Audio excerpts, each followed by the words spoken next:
Well, it is Therapy Thursdays with Schellie. Come on in, come on in, come on in.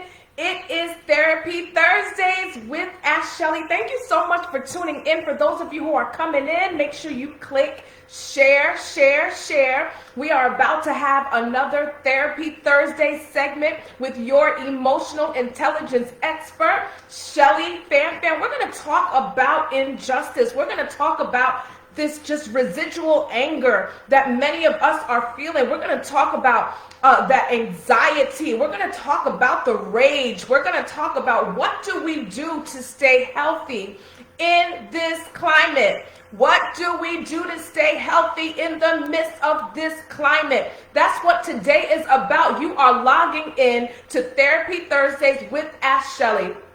And listen, what I have a privilege of doing as emotional intelligence expert is such a blessing.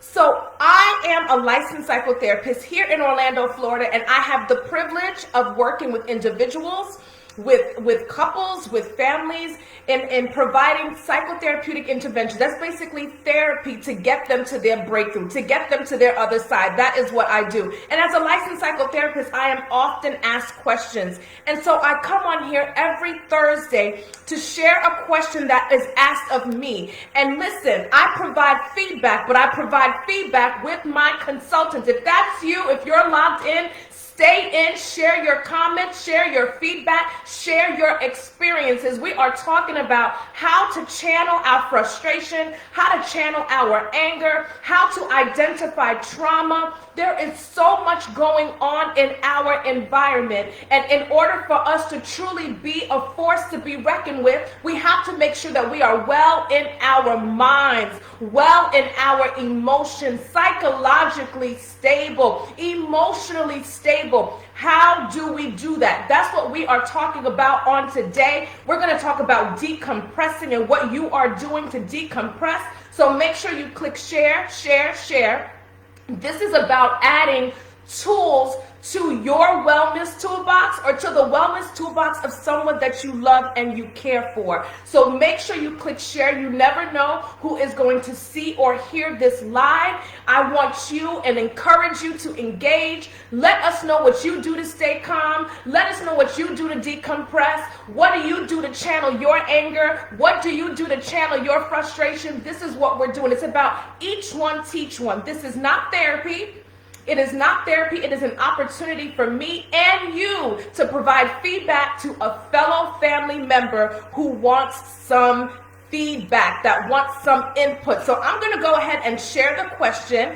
And as I'm doing that, go in the comments. Let me know where you are tuning in from. Let me know if you have any questions. I would love to share and highlight that on a future Therapy Thursday segment with yours only, Schellie. All right? So here we go. Let me pull up the question for today, and it reads, Dear Schellie, I am completely saddened by the outcome of the Breonna Taylor case and need to know what the hell, I'm just reading, and need to know what the hell should I do about not being able to sleep, wanting to retaliate toward anyone who cannot say Black Lives Matter, wanting to curse out people who correct me and say all lives matter, wanting to pee on myself when a cop is casually driving behind me in traffic, even when logically I know that I have not and am not doing anything wrong. Like, this is crazy. I feel like I am going crazy. When does this end and what do I do? That is the question of the evening. If you are on and you are listening, let me know if you are experiencing that when you hear the news and when you are on media, especially after the debates, that people are experiencing extreme emotions. So in one word, let me know what emotion you have experienced. When you heard about the Breonna Taylor update, what did you experience? Put that in one word and put it in the comments. We're going to talk about our mental health? I'm going to repeat the question and we're going to jump right into my feedback, and I'd love your feedback as well. The question reads, Dear Ask Schellie, I am completely saddened by the outcome of the Breonna Taylor case and need to know what the hell should I do about not being able to sleep, wanting to retaliate towards anyone who cannot say Black Lives Matter, wanting to curse out people who correct me and say all lives matter, wanting to pee on myself when a cop is casually driving behind me in traffic, even when logically I know that I have not and am not doing anything wrong. Like, this is crazy. I feel like I am going crazy. When does this end? And what do I do? I want to talk about the concept of trauma, racial trauma, okay? Trauma is a response. It's an emotional response to an aversive event or a series of events that supersede our ability to, our capacity to cope, okay? That's any event, an aversive experience or a series of experiences that supersede, overpower our capacity to cope. Secondary trauma is when you experience the same emotional reaction to someone else that has experienced direct trauma. So that means that you witness someone else get hurt. You witness someone else experience an aversive encounter. You've heard about it. You've watched them suffer, and as a result, you start to display the same symptom. Let's go back. Trauma is a response. It's an emotional response to an aversive experience or a series of experiences that have caused our defense mechanisms to break down. Secondary trauma is when those experiences do not necessarily happen directly to you, but because you witness it, because you see it, you start to display the same symptoms as if it were you. Listen to this. What are the chances that you would experience the symptoms of secondary trauma?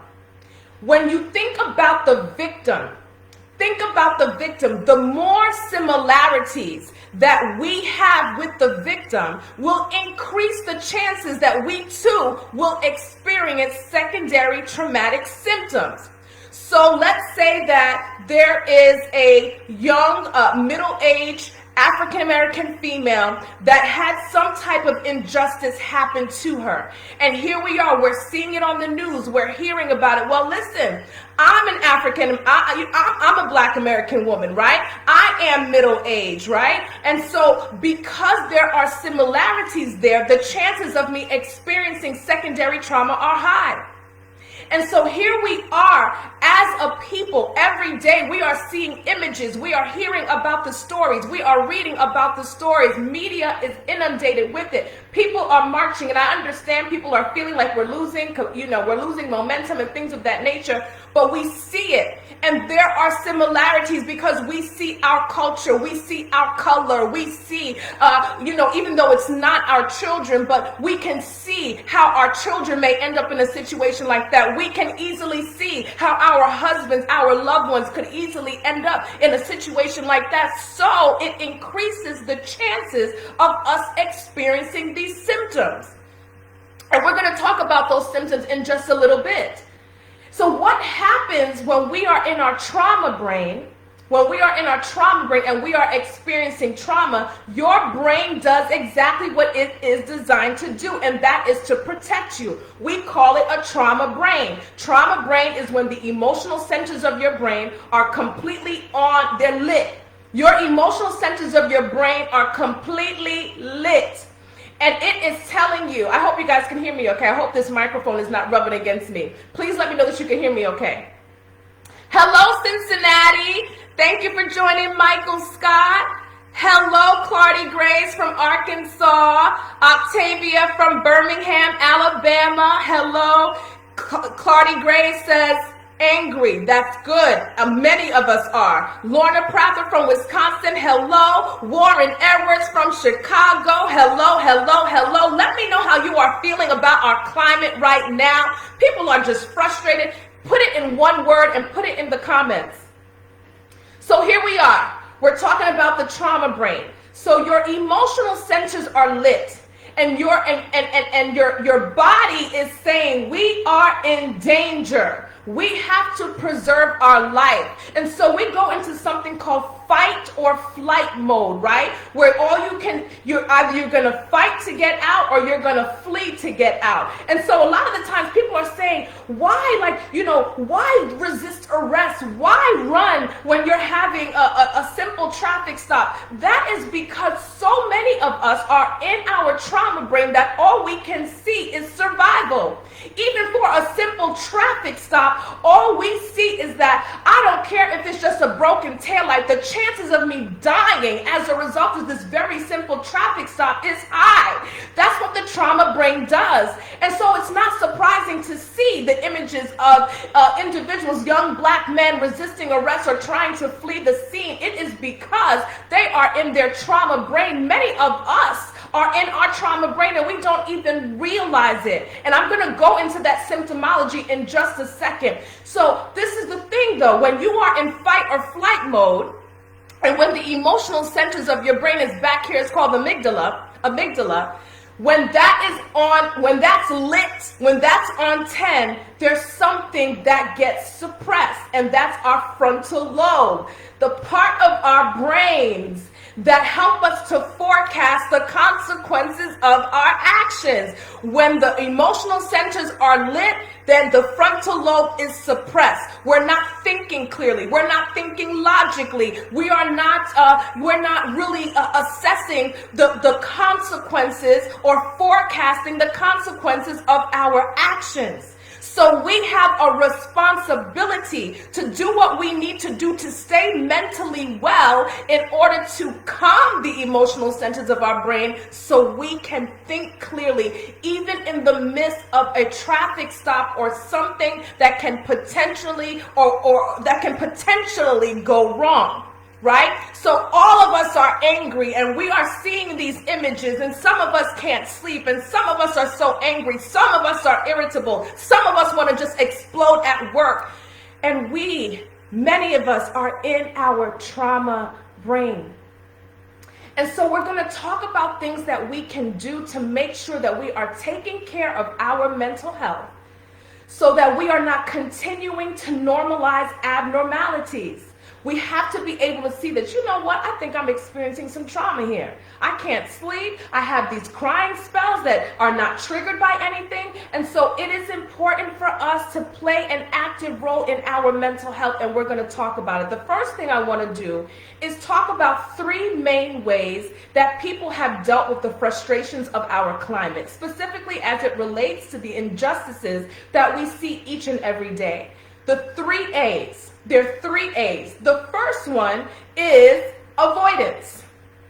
It's avoidance. If I can deny that this is really happening, if I can call it something else, if I can use statistics to show that this is not really truly police brutality, if I can use mathematics to show that this is really not what people say it is, as long as I can avoid the truth, I do not have to deal with my own implicit bias. I don't have to deal with my own prejudice, right? And so a lot of us get upset with our non-Black peers and counterparts that make it seem like this is not what it is. But listen, the thing is that it would hurt more for them to accept it as truth. Right? It would hurt more to accept it as truth, because if they accept it as truth, they have to be able to accept the prejudice that they have on the inside of them, that learned behavior, that implicit bias, the preference for and precedence against a certain type of people. So instead, to stay safe, they avoid and they deny the truth. And some of us, even those who are Black, still engage in that avoidance. We've just gotten numb. When you get to a point when you start feeling numb, those are your defense mechanisms saying, hold on now, we can't care too much about this. It hurts too much to care, so you just go numb. How many of you have felt that? How many of you have felt just numb? You know you care, but you're just numb. The Black Lives Matter and all of the posts, and you just get numb. Numbing is a defense mechanism. It is a form of denial. It is a form of avoidance. So we see that even in the way that most people are handling this. So we talked about 3 A's. That's the first A. The second A is aggression. Physical aggression and verbal aggression. So I'm so mad, I'm gonna kick down, break down a target, I'm gonna set off a riot. This is when you take your anger, you take your hurt, you take your pain, you take your fear, you take this overall agitation and just, I'm so sick and tired, and you allow that to be channeled through physical aggression or verbal aggression. And oh boy, did we see it some months ago, right? During the quarantine, we were like really in the midst of it with the George Floyd situation, all of those things that were happening on social media, people being verbally aggressive, using aggressive language, offensive language, having block parties, that's what I call it, blocking friends that were not saying anything about the situation, being totally upset about their silence. Aggression is another way that many of us have dealt with this. So we talked about avoidance, which is denial of the truth, trying to justify to make it seem like it's not what we see. That's so clear, right? It's so clear to some of us. There are people that will literally try to use mathematics and statistics to try to, cause us to believe it's not what we see, right? We talked about numbing being a form of avoidance and denial. We talked about aggression, becoming verbally aggressive, becoming physically aggressive as a way of channeling that frustration.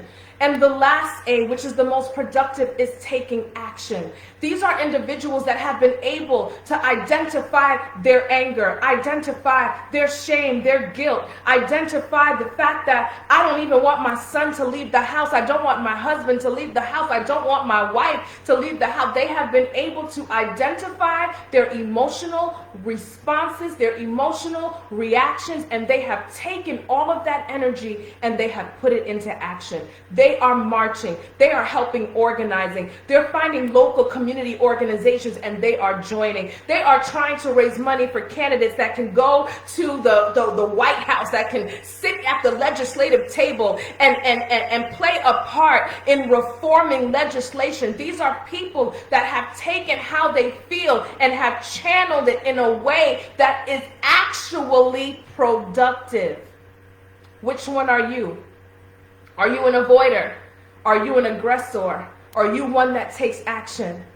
Pick which one you are. Are you an avoider? If you say, I really haven't done anything, is that part of your avoidance? Because we all have the responsibility to do something, to use our gifts, to use our knowledge, to use our passion somehow. We have to be a part of the solution. If not, you are part of the problem. We have way too many people who are not taking the necessary action to truly cause change to come. We have to stop getting satisfied and celebrate when there is progress. We have to stop that. Let's acknowledge the progress, but fight for change. How are you using your voice? How are you using your social media? How are you using your social capital? How are you using your financial capital, your money, your liquid capital to promote solutions and true change? Which one are you? Are you an avoider, an aggressor, or do you act? Now, I want us to talk about 3 levels. Green, yellow, and red. Red light, green light, 1, 2, 3. Is that a New York thing? So we're going to play red light, green light, okay? So I want you to pick what category you're in. Whether you're in green, whether you are in yellow, or where you are in red. It is time for you to now start taking inventory of where you are. So I'm going to talk about some symptoms. I'm going to talk about some things that you can do. And I want you to if you are in a green category, that means you're doing good, keep maintaining. If you are in yellow, that means, you need to do something to make sure that you are well. And if you are in red, you have to take action within 24 hours. If you are in red, you have to take action within the next 24 hours, because we need each and every one of you to be well so we can march this thing all the way to true transformation. It's so much more than just police brutality. Once we take care of that, then we got to take care of health disparities. And when we take care of that, then we got to talk about educational disparities. And once we take care of that, there is a lot of work to do. And we have to be mentally well in order to see it through. Can I get an amen? Please let me know what you think. Put your feedback in the comments. We are each one teach one. Each one teach one. All right, so let's talk about red light, green light, 1, 2, 3. We're going to start at green, because it's important for us to really determine where we are at in our functioning. So if you're green, that means that you continue to thrive. You're sleeping and you're eating okay. You have found healthy ways to channel your emotions. You are taking action. You have support. You have healthy wellness routines. And if that is you, say, I'm green. I'm doing what I need to do. I'm being a part of the solution. I'm green. Put green in the comments. And if that is you, then maintain where you are. Be mindful of your media intake. We need to be aware. We need to stay aware, but we do not need to be consumed. Be mindful of how you are fortifying your mind, your body, and your spirit. And how do you fortify your mind? Keep learning. Keep reading those books. Keep doing your history. Keep learning history that was never taught to us. Make sure that you are trying to psych your brain out too, right? Because sometimes your brain will get so consumed with the day-to-day. We want to make sure that you're still introducing diversity into your brain. Learn a new language. Learn to play a new instrument. Fortify your mind. Fortify your body, eat right, exercise right, make sure you are sleeping. We need to make sure that we understand, look, we all collectively have to be a part of the solution. We cannot do business as usual. Today is the first day of the last quarter of 2020. It feels like 2020 just started like 2 months ago. We are about to celebrate Thanksgiving and Christmas. This year went by like this. We are in the last quarter. We have an election coming up. Do you think that you can continue to live life as usual? There is no returning to normal. Our norm is completely disrupted. And so we have to make sure that we are good. Mind, body, soul. Who are you listening to? What podcast are you listening to? What does your prayer life look like? How many times have you fasted this year? We have to make sure that we are fortified. Mind, body, and soul.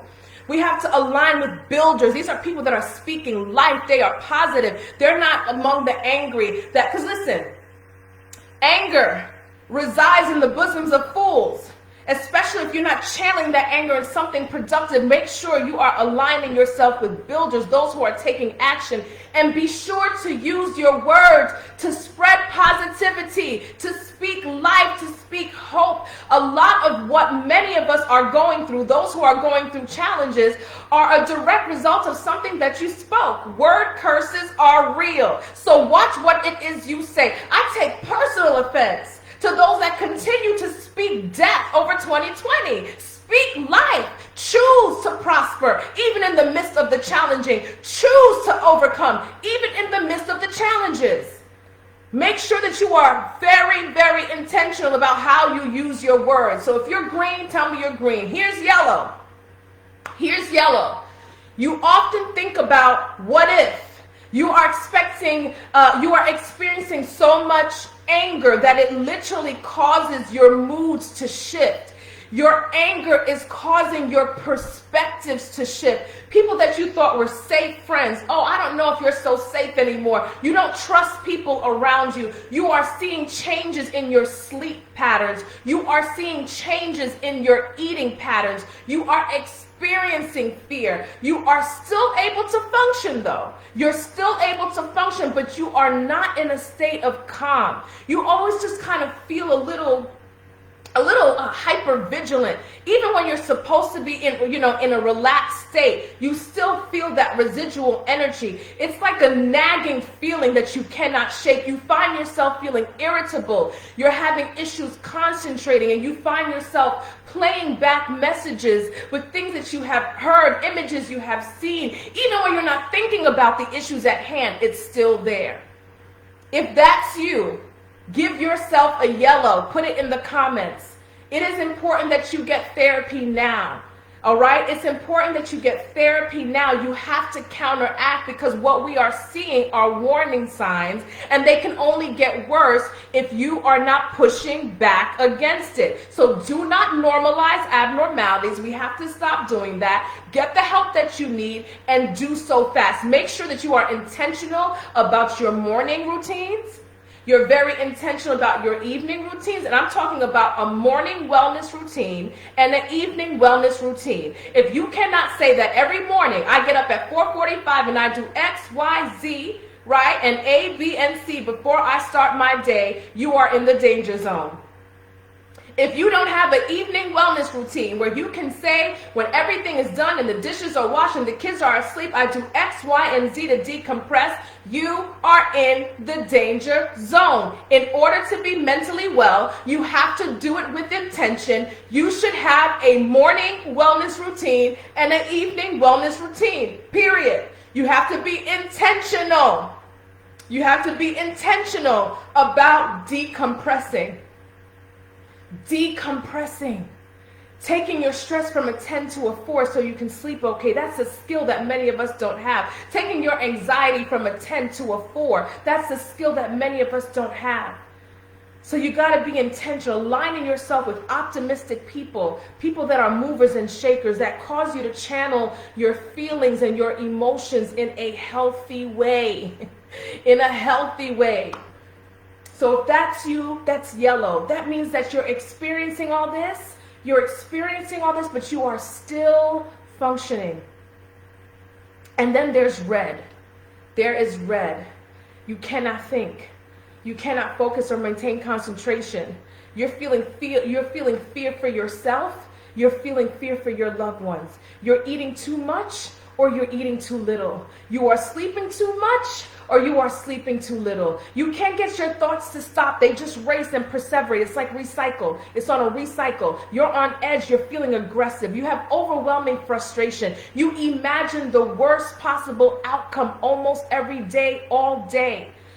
You imagine the worst outcome happening to you and your loved ones.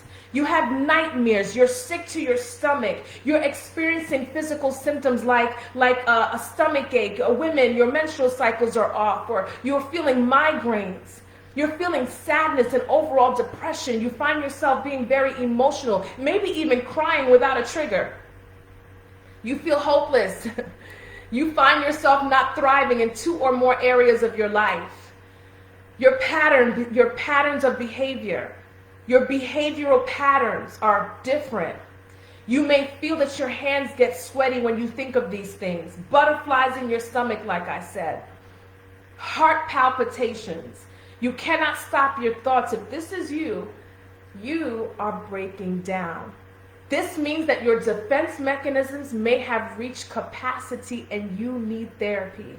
Before we start talking about wellness routines and what you are doing and aligning yourself with people, you need stabilization. Because if you join an organization right now, if you join a march right now with how you are feeling, it may be extremely counterproductive because you are not well. Because you are not well. And so let me hear. Are you guys green? Let me see it. How many greens do we have? How many yellows do we have? How many reds do we have?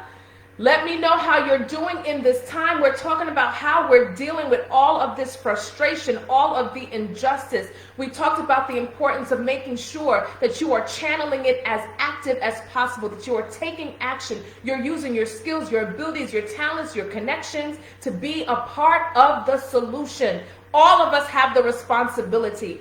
Each and every one of us have the responsibility to use what we have, the resources that we have, to be a part of the solution. We talked about making sure that you're taking self-inventory about where you are. Are you in the green? Are you in the yellow? Or are you in the red? One of the most important things that we have to learn to do is how to decompress. And everybody does it different. Michael Scott says, I pray, I stretch, I do push-ups. Warren Edwards finds himself to be in green. That is so good. That is so good. Warren says, what are some things that we should have in our routine? Oh, I'm glad that you asked. Now listen, everybody decompresses differently, right? Everybody decompresses differently. So I want you, those who are listening, to go into the comments right now. Remember, we said either you are a part of the problem or a part of the solution. Just don't watch. Engage. Go right now in the comments and say, what do you do that helps you to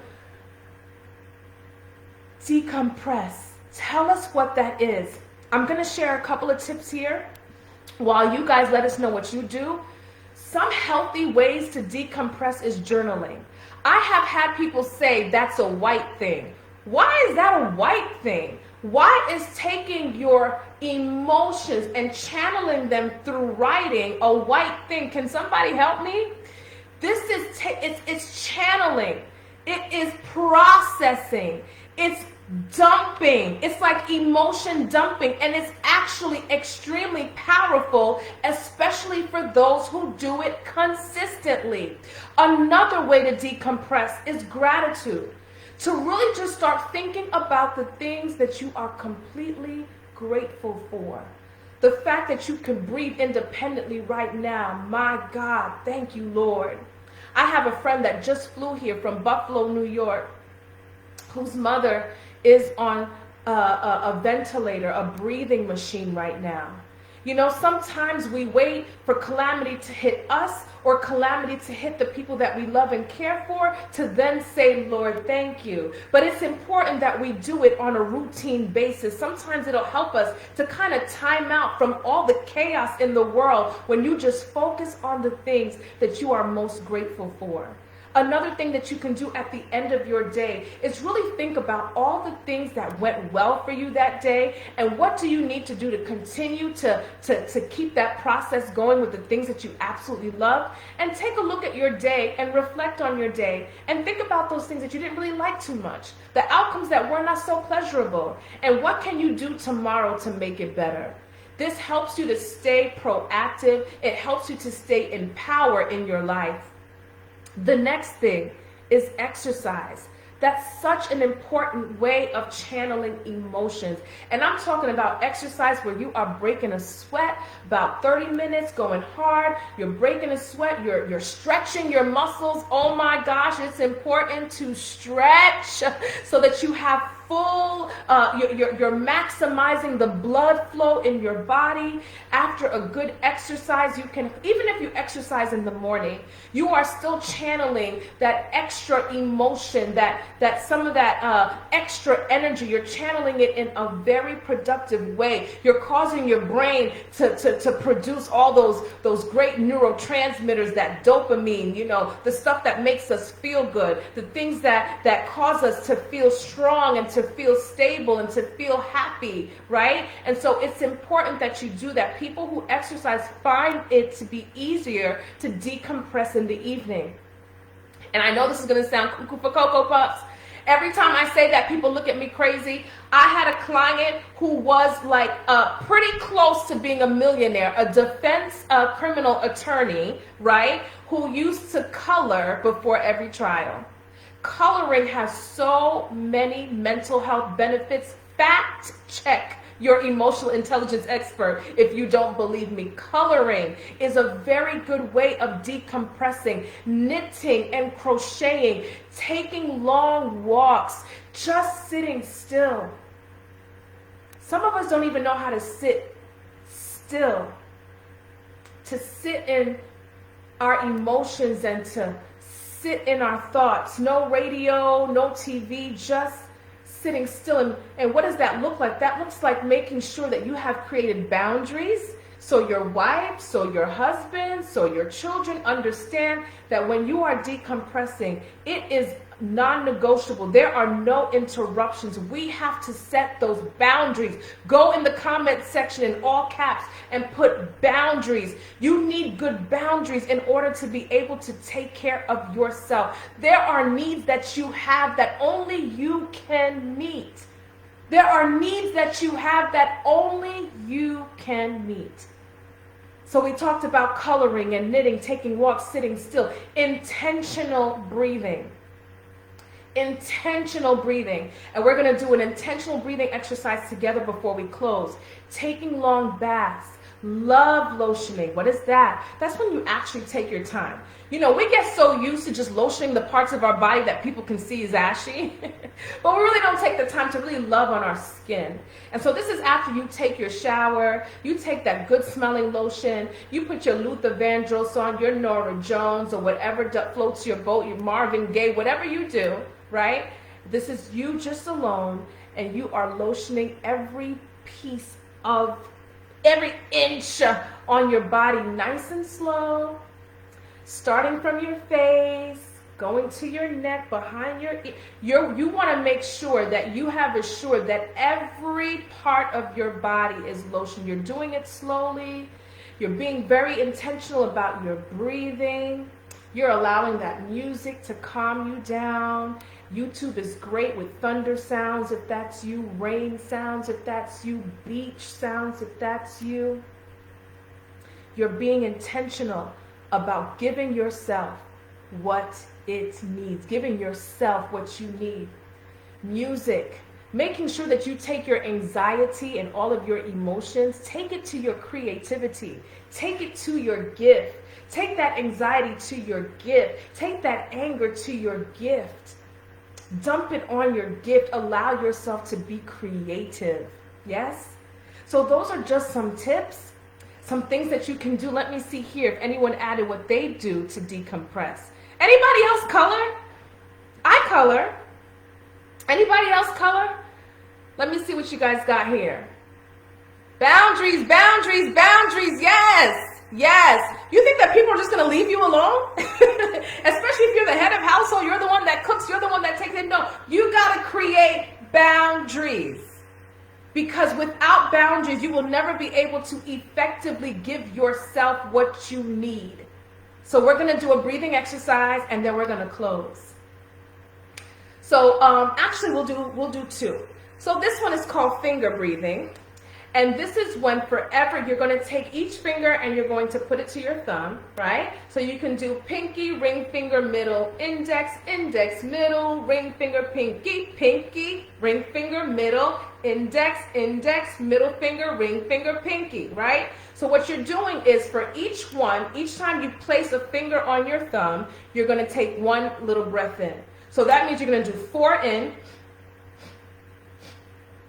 4 out. This is the key though. Don't let your chest rise and fall. The only thing that can move is your stomach. When you're going in,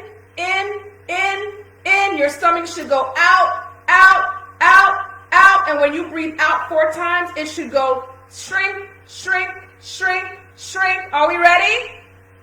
And let's go.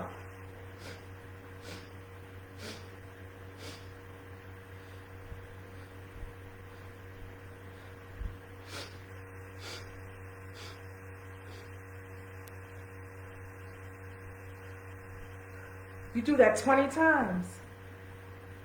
You do that 20 times. You do that for 20 minutes. Ooh, you gave your brain all that good oxygen. You weren't doing your regular chest breathing, but you did that good belly breathing. That's so good. Another is to tap, right? So listen, by the way, so you can do it with your fingers, but if you don't want people to think you're crazy, You can do it right there on your lap. Nobody can see that you're doing it right there on your lap. When they're messing with you at the bank,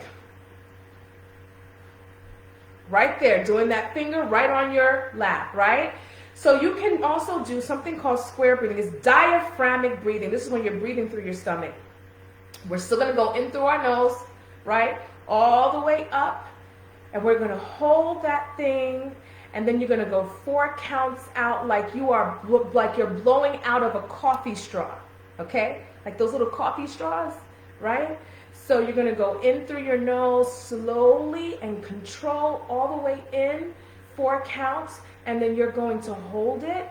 And then when you blow out, you're going to blow out. You're going to make sure that you're blowing very, very slowly out of this little tiny coffee straw, right? And we're going to tap it out. We're going to do 4 in, hold for 4, breathe out for 4, and hold for 4. Here we go. We're going in. Hold, out, hold, in,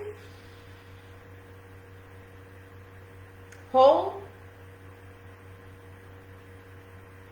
out, hold. And what are we doing? We are making sure that it's not just our chest rising and falling, but our stomach is expanding and decreasing. Expanding and shrinking, expanding and shrinking. You get that good breathing exercise in the morning. That's so good. What can a wellness routine look like? Getting up, praying, meditating, doing your deep breathing, stretch your muscles. You know, you can do your journaling in the morning. Most people like to do it in the evening, but you can journal in the morning, taking a nice walk, exercising. That's what an evening routine should be, all focused on decompressing. And I don't know how you can decompress by taking from 6 to 9 o'clock, watching CNN or whatever you watch, and then going to sleep. Right? It's very important that you are intentional about decompressing. Even leaving the TV on. Some people say, like, I have to have the TV on when I go to sleep. I don't know how decompressing that is, because your brain is still processing. Even the light, because, you know, my eyes are closed right now, but I see the light, right? So my brain is still processing the light. We have to make sure that we are giving ourselves the opportunity to truly rest and replenish and rejuvenate for the next day. Black mental health matters. And in order for us to truly achieve what we're trying to achieve in 2020, 2021, 2022, all the way to the end, all the way to true change and transformation, it starts with how well you are taking care of your mental health. Remember, there are needs that you have that only you can meet. So let's do it. Are we good? Make sure that you, in the comments, if you have a question that you want me to highlight on a future Therapy Thursday segment with Ask Schellie, make sure that you are putting it in the comments. You can send questions. You could reach me, contact me at info@askschellie.com, www.askschellie.com. You can like me, follow me on Facebook, YouTube, Instagram. You can find me at Ask Schellie. My lovely and amazing Haitian parents spell my name Schellie. So find me, Ask Schellie, on all platforms. I am here for you.